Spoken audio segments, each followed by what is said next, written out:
Hi, my name is Pam Lobb. I'm one of the co-directors at Grave and Feather Studio, located on Queen Street West in Toronto. We're a studio gallery space.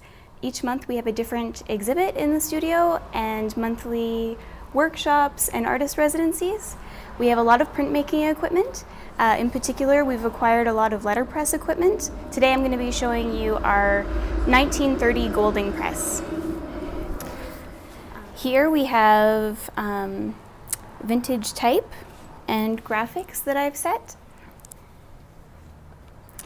And I have them placed in a frame that is made of steel. And then within the frame we have pieces of wood that are called furniture. So to lock it into the press, it's kind of like a puzzle. You take all of the pieces of furniture and combined with these expanding wedges made of steel, you fit them together, and with just a bit of pressure, you tighten them.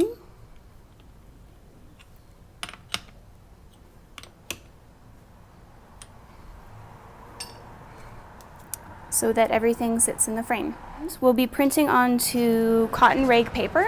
The cotton rag takes the impression. It's a nice soft pulpy paper, so when the letters come in contact, it'll take the impression nicely, versus if you were printing on, you can print on all kinds of papers, but if you print on a thin Japanese paper or a cardstock, you're going to want it to be a very flat impression, which is called a kiss impression, and on this one you can get a nice deep rich embossment.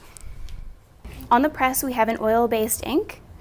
It comes in big tins, and that just gets put on in a thin layer.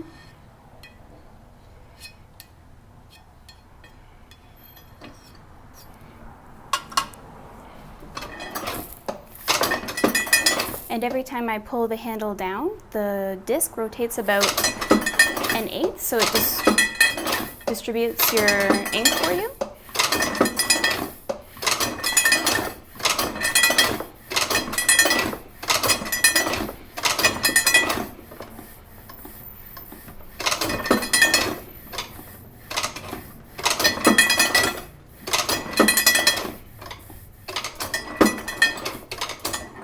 And after you smooth out your ink, then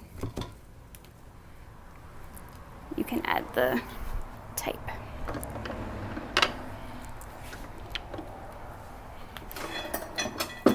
So the rollers just go over the surface of your image, and it applies a really even thin layer.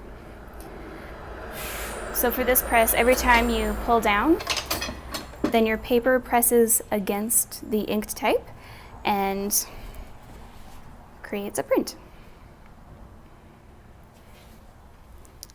But the fun part of letterpress now is the embossment, and that's called a punch impression. So when you want to add more depth to your impression, you can just add more paper to the back, which is called packing. And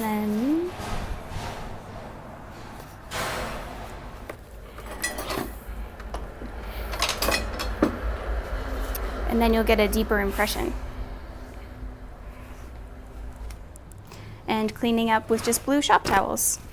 So even though we're using an oil-based ink, we try and stay away from solvents. We clean everything primarily with vegetable oil or baby oil, and then maybe using a tiny bit of cleaner to take off residue. So yeah, there's no need for masks, and just gloves in the studio. It's also important in this space to keep the toxicity low, because we have a lot of kids workshops. Also with the gallery half, we have to make sure that while the two things are happening at the same time, that we have people in viewing artwork, that we also have it as a comfortable place to be visiting without encountering chemicals. And yeah.